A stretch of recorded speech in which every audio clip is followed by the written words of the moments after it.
Hey everybody, Elizabeth Nader back with you, the Nader Narrative and Jersey First TV. We are tackling the Second Amendment in New Jersey today. Okay, so we cannot possibly tackle that all in one interview, but I brought somebody on who's really smart about this and will help us understand all the different aspects. Scott Bach, welcome to the show. Thank you. It's great to be here, Elizabeth. Well, you're the right person to talk to really understand the history of the Second Amendment in New Jersey, what that looks like, what's going on, of course, recently with a Supreme Court decision that really changed a lot of things for us. So we want to get into that. But before we do that, for the part of my audience that doesn't know you well, let's give your background a little bit because you've got some incredible credentials, especially specific to this topic. So tell us a little bit more about you. Sure. Well, first of all, I'm a recovering attorney, okay, for several decades. But on the Second Amendment, I'm executive director of the Association of New Jersey Rifle and Pistol Clubs, and I'm also one of two NRA board members from the state of New Jersey. And the Rifle and Pistol Clubs is the oldest, largest, and most effective Second Amendment organization in the state of New Jersey. It's the 800-pound gorilla in the state. We are fighting the fight for people's rights on the ground in New Jersey, and we are the ones that are, let's say, we have the biggest burden on our shoulders, and we carry the water for New Jersey's 1 million law-abiding gun owners. 1 million. Wow. Okay. That's a good statistic to have. Scott, how did you get into this? Because there's always a backstory and obviously a passion. So I'm curious from a grassroots standpoint, how did you step into this role? You know, I'll give the short version of this. I grew up in New York City, believing everything I heard about NRA, evil monsters, and guns bad, and all of that. And I had some life experiences that happened when I bought my home in New Jersey in a rural suburb or rural area, and it woke me up. Okay, one was an encounter with a black bear on July 3rd, 2000. Okay, with an 800-pound black bear out hiking one morning in July, and the other on that same road, that same fateful road. An incident with a local who didn't like the fact I was there and was probably inebriated. And it made me realize that people are vulnerable. And, when evil strikes, it can happen suddenly and unexpectedly. And I was like completely unprepared to deal with any, I was a city boy who just bought a house in the country, back then. And, it woke me up, and it made me, I reported one of the incidents to the local Rockaway Police Department. And believe it or not, in talking about this, the person said, have you ever thought about getting a firearm? Not that you could carry back then. Right. And I thought, I really should look into that. And that's how it started for me. It started out, what it's become is a destiny path for me because it overtook my life. It overtook my career.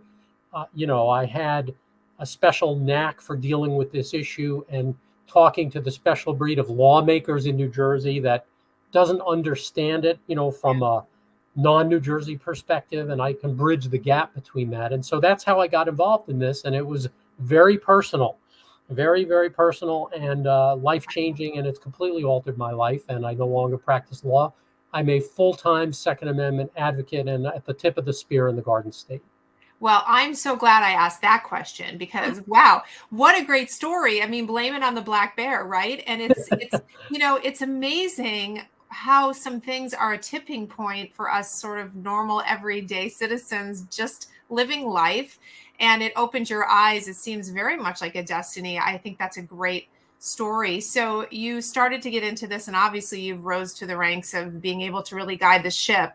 I want you to give people an overview of what the Second Amendment has looked like in New Jersey, because of course we are a country made up of states with individual state laws. As the founders intended, the states are each unique. And so I think sometimes people aren't really sure and they're often confused about how different things apply. So in New Jersey, what has the Second Amendment looked like for us? Sure. Well, historically, and it's recently changed dramatically, but historically, there has been no Second Amendment in New Jersey. The state has disparaged and denied the right, has basically made it essentially a privilege for the privileged few. It has imposed burdens on the right. It's made it virtually impossible to exercise Second Amendment rights, and it's done everything in its power to discourage the public from owning firearms. It's created a thicket of laws that are traps for the unwary, hyper-technical laws. Like, people don't realize, for example, if you've waited years to get a handgun purchase permit, that doesn't mean your issues are solved. For example, if you're traveling to and from the range with a locked, unloaded handgun, the minute you stop, if you stop for food or fuel or medical treatment, you're no longer legal. In New Jersey, everything is banned except where it's allowed. And technically, you could go to prison for up to 10 years for unlawful possession of a handgun, even though when you stop, because in New Jersey, under New Jersey law, travel has to be continuous from authorized places. So that's just the tip of the iceberg. My desk is littered with files of people who have been, good guy, honest citizens who've been trapped and turned into criminals, technical criminals, by hyper-technical gun laws. They've done nothing wrong. Meanwhile, violent gun criminals, instead of being locked up and throwing away the key, it's catch and release. So Jersey is about as bad as it gets in the United States for disparaging and institutional denial, just like the whole arm of government, the whole entity of government has been allied against gun ownership rights, and it's made it something to be denied, disparaged, discouraged, and an evil, monstrous thing instead of the wholesome thing that it truly is. Because in an emergency, police are there to mop up. They're never there at the moment of a problem. Of course. Okay, and I'm a former member of law enforcement too. I was a captain in a large auxiliary police force. Police are never there at the moment an incident occurs. They're always there after the fact. And people need to realize that their personal protection is their own responsibility. That doesn't mean everybody has to use a firearm or everybody should use a firearm, but people need to be prepared for that reality. Yeah, that's a good point. Now, in terms of the history of, and we're going to talk about, of course, what happened in the Supreme Court, but, before all of that, when you look at the state, has this sort of difficulty regarding gun ownership rights, has this been true across both parties? Have you gotten any relief when a Republican is in office, or does it not seem to be any different? Well, it's evolved over time. In the 90s, both parties were kind of lined up on gun control and denying gun rights, and Republicans were just as easily sponsors of some of this horrific legislation as Democrats. In the 2000s and the 2010s, we have managed to change the narrative and unify, for the most part, the Republican Party so that it recognizes and protects Second Amendment rights rather than disparaging and denying them. So it's been a moving target. I guess things reached their zenith under Governor Christie, who started out swallowing the anti-gunners lines, and we managed to expose him to the truth in a way that compelled him. And he actually saw the light on the issue and actually became one of gun owners' best friends in his last few years in office. Well, that's fascinating. I mean, and a lot of other things, he moved the other direction. So it's interesting that he moved towards you guys in the last part of his service. Let me ask you, when it comes to the legislators that you work with and you have over the years, what are the top misconceptions? Because this is educational, right? You do have to educate people on some things. You hear a lot of things in the media. People repeat things that are just simply false. When it comes to the legislators, what are the things that you most have to address in terms of misconceptions? Well, the first and probably largest misconception is that New Jersey-style gun laws are the norm in most of the country. In actual fact, New Jersey is the outlier. We're extreme in an anti-point of view. And so what even New Jersey's conservative lawmakers accept as normal is actually greatly abnormal in most of the rest of the country, all but like 4 or 5 states. So we start from a perspective where, it's like Stockholm syndrome. We've accepted as normal something that's extremely abnormal. And, how that manifests, it's from issue to issue. listen, we see the same things over and over. Okay, like in the end, every gun control proposal that has been passed or considered is all about regulating the rights of honest citizens. It's never been about stopping gun crime. And, laws, for example, that regulate hardware, what you can own, how big a magazine you can own, what firearms you can't own. It's all about hardware. And hardware bans are utterly ineffective. The only people who follow hardware bans are law-abiding citizens. Criminals ignore them. So they're completely useless and they're targeted at the law-abiding. So, long story short, New Jersey gun control is they come up with these attractive sounding proposals, but they all boil down to the same thing. And once you strip them bare, you can see that. And so it's a common misconception not to think past the first 30 seconds and ask yourself questions like, well, who does this restrict? Does this go to true violent gun criminals? Yeah. And 99 times out of 100 in the Garden State, it's all about regulating the people who are the good guys who are already massively overregulated. Yeah, it's interesting you say that, because when we look at the horrific school shootings or, any other locations where you see mass shootings, I can't think of really anything else where the desire is to restrict good law-abiding citizens for someone else's criminal behavior. It's this knee-jerk reaction that happens. And that's the moment when, it's difficult to have these conversations and you hear things that really take the truth and warp it. I also find it fascinating that you say that New Jersey is sort of one of the most restrictive. So in many ways, we don't know even what we're missing. And I can say recent trip to Arizona, sitting in a coffee shop and looking at the guy in the checkout line, and he was carrying and not concealed.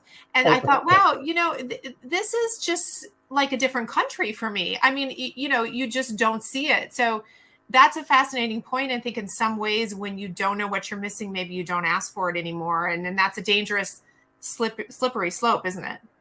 It's a very dangerous slippery slope. And listen, things have been, gun owners in New Jersey are downtrodden. These are people who either for recreation or personal defense or sport or a combination of those, for me, it's about personal protection. That's what got me involved in the issue at first.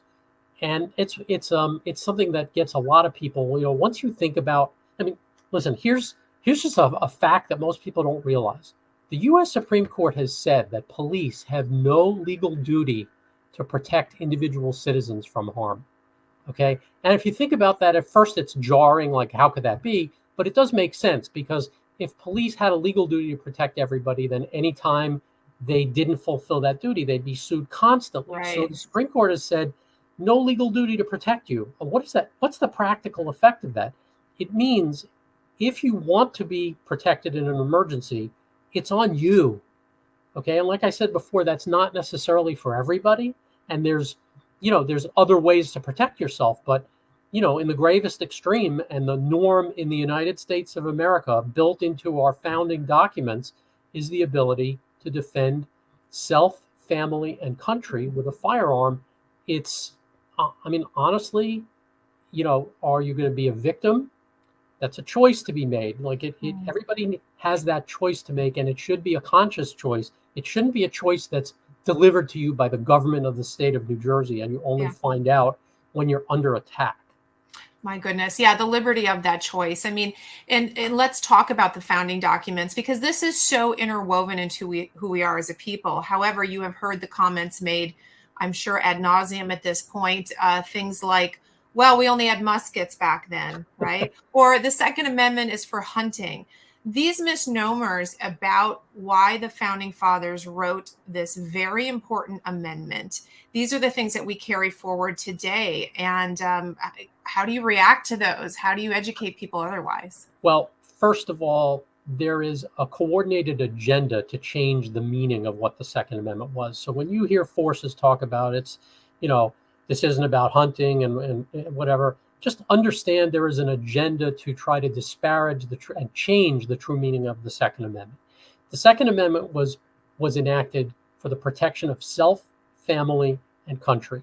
That is something that cannot be argued by anybody who is intellectually honest and recognizes the clear footprints left in history saying what, why this was passed. And additionally, at the same time it was passed federally, similar provisions are in most state constitutions, not New Jersey's, of course.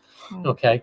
But the meaning is abundantly clear. And anyone who wants to argue that, well, you can twist the language of the federal Second Amendment, just look at some of the provisions of the other states, which you can't do that with. They were enacted at the same time by some of the same people who worked on the federal. Yeah. So just historically, anybody who tells you that it's not about protection of self, family, and country is lying to you. They're either badly misinformed or trying to mislead you. That is just a historical fact. There's no, you're entitled to your own opinion, but not your own facts. Yes. And, that's just a historical fact. And, for the last decade and a half, once the Heller decision, which people have probably heard of, was passed like 14 years ago, which is the one that said Second Amendment actually applies to individuals in the states. Believe it or not, we needed a Supreme Court decision to say that the Second Amendment means what it says. But, listen, it's crystal clear what the meaning is. And that laid the groundwork for what recently happened at the U.S. Supreme Court, which Hold on to that. Hold on to that. Hold on to that. Because it's interesting because we build towards that, right? Because we've had so many things happen, and it's fascinating that in a year of a lot of horrible shootings, yet we still get this decision. A little more context too, because the musket argument. Now, I mean, honestly, Scott, is there any restriction of kinds of guns or anything that you support, and would any restrictions make any sense for stopping criminals? Well, the Second Amendment has clear boundaries, right? And it doesn't protect strange or unusual weapons or true weapons of war. Like, it's not an excuse to own hand grenades, right? Okay, right. Okay, or military tanks or things like that. But what people need to understand is who the user is much more important than what hardware is being used. And New Jersey has one of the most extreme vetting processes for individuals. Okay, you're poked, prodded, fingerprint check, mental health check. I like to say jokingly, everything short of a colonoscopy before you get, right. Quote, permission or credentials to purchase long guns or handguns. And then you need a permit for each handgun you buy, and there's an application process, and there's right.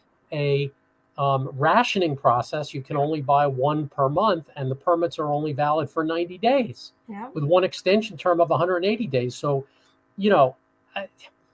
anyway, so, that is the big picture on this. But listen, we live in a strange environment. These regulations still exist in New Jersey. New Jersey it's one of the toughest places to be a gun owner. Yeah, okay? Clearly, and intentionally so, from Trenton. So let's move to the big news, because that sets us up for now the change and how it affects New Jersey. So we have the Supreme Court ruling on the New York case. Tell us about it, and then tell us how that changes things for gun owners in New Jersey.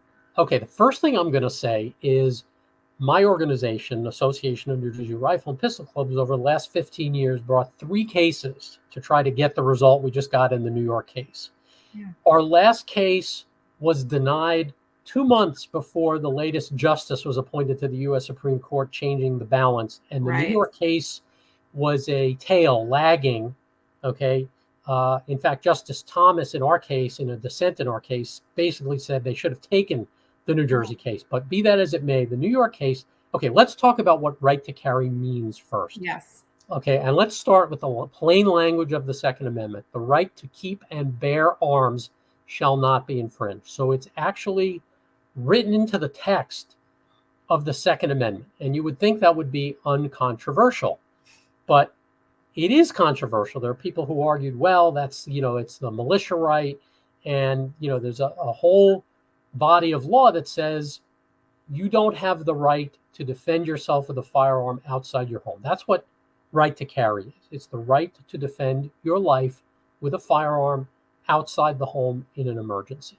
Right. And okay, so with the shift in the Supreme Court membership, um, and the bringing up of this New York case called Bruen, Bruen, um, it marks a sea change because a couple of things happened. Finally, after hundreds of years, okay, it's been definitively, firmly decided that the Second Amendment right to carry a firearm for personal protection is sacrosanct, and governments like New Jersey's cannot ban it, interfere with it, get in the way, try to stop it, regulate, hyper-regulate it, regulate it into oblivion. Yep. It has the greatest effect in the remaining uber anti-gun states like New Jersey, New York, Rhode Island, Massachusetts, Hawaii, California, where governments have gone out of their way to get in the way, to block ordinary citizens, law-abiding citizens, from protecting their lives, having a firearm with them outside the home to protect their lives. So it's huge. The decision was authored by Justice Thomas, who, the decision is brilliant because not only does it clearly articulate what the law is, it blocks every possible, it's like prescient. He has looked at every possible way lawless liberals would try to undermine it and turn it on its head, and he's blocked virtually every avenue to try to, in a phony way, undermine the ruling. The other thing is, much more significantly, it has set the standard by which all future Second Amendment cases are to be measured. Sure. And it's set a really high bar. So basically, any Second Amendment law, anything that regulates the right to keep and bear arms, can't run afoul of the text, history, or tradition. That's the standard of the Second Amendment. That is frozen in time. It means that between the founding and the mid-1800s, the plain text is what matters. The history and tradition is what matters at that time. What happened in 1900 and from 1900 forward is irrelevant. And that means that a lot of other New Jersey gun laws are going to fall. Okay. And while some people might be frightened by this prospect, you have to understand that the laws that are in place don't actually stop criminals. Criminals ignore them. They laugh at them. They get a free pass under them. The only people affected by New Jersey gun law are law-abiding citizens who contort themselves into mangled pretzels to meet hyper-technical regulations that have nothing to do with public safety and everything to do with trying to eliminate the right. So it's high time that instead of regulating hardware, lawmakers turn to addressing the real problem, which is punishing violent criminal behavior. Instead of throwing someone in jail who possessed the wrong hardware, throw anyone in jail who violently misused any hardware, not just that particular one. I mean, it's all about the criminal, and laws have to reflect that. And New Jersey has had no appetite for that, and they're now forced to do that. And my organization has 2 other lawsuits now pending, one to challenge New Jersey's 10-round magazine limit. It's a magazine ban, hardware ban, as well as New Jersey's, since 1991, their so-called assault firearms law, which doesn't really ban assault firearms. It bans common semi-automatics. Okay, and I don't want to get into common guns, common in the rest of the country, that have been artificially demonized and misnomered as assault firearms. It's nonsensical. I mean, we could do a whole show just on that. I'm sure. The bottom line is we have these 2 things up next, and there's more coming. Well, there's a lot to unpack there. I mean, you make so much, right? You make a good point about common sense laws that we don't have, which are demonizing the correct demon, not demonizing the good person, and focusing on the wrong thing. So now this incredible precedent set by the Supreme Court will open the way, obviously, for your lawsuits to be more effective, and future protections of the Second Amendment. And of course, now we saw the Attorney General in New Jersey issue a statement directing the state differently after that decision coming down. But of course, Congress immediately says, all right, we're going to do it on our own terms. And now we've got some things they're looking at. I want you just to quickly talk about these red flag laws and where you guys stand on those. Well, New Jersey has a red flag law, and we're opposed to them because they don't have due process. New Jersey is one of the worst offenders in the country. It basically says if somebody thinks you might be a problem and they contact law enforcement, they can come to your place of residence and just confiscate your property without any proof of anything. And in fact, when that law was under consideration in New Jersey, one of the things we asked them to do was to punish people who fabricate false allegations, like in a spouse in a hostile divorce trying to get their spouse. Sure. Okay. They refused. Listen, if somebody shouldn't have firearms, we agree that the firearms, they shouldn't possess them. But people are entitled to due process in the United States of America. We still have a constitution. It still means something. Just because it's a firearm involved doesn't mean we throw due process to the wind. And Jersey's law is one of the worst. There are ways to pass red flag laws that would pass constitutional muster, and that means, listen, the basic due process is you get notified of something and you have an opportunity to refute. Okay, you have an opportunity to present your case. Yes. You lose, okay? But taking your constitutionally protected, this is not just like your car or your boat. This is constitutionally, this is a constitutional right. There should be a higher burden before you invade that without having to make any showing other than a mere allegation. And that allegation is sort of makes you guilty, and you have to prove you're innocent, which is the reverse of what our system does at a very basic level from a judicial standpoint. But in this case, you're right; it's hooked up to a basic right. I mean, think about any other right that the Constitution gives us, and imagine if someone could just take that away because they're unhappy with you. In the way you stated, it's frightening, isn't it? It is, and there is a special brand of hatred for the Second Amendment among bureaucrats. They despise this right. They disparage it, even among courts. They all look the other way and pretend they're not gutting it, but they know exactly what they're doing. After doing what I do now for 20 something years, it's not because they don't understand. Okay, it's because they don't like private gun ownership. That is something that people need to cling to. It's the last bastion of an armed populace, or the right of a population to be armed, okay, is a check on government overreach. That's right. And that's, you have to be cautious about a government that has zero tolerance for private gun ownership and is trying to eradicate it. You have to ask why. And we certainly can point to in history other countries who've gone down this path. It's not as though we're creating this notion out of thin air.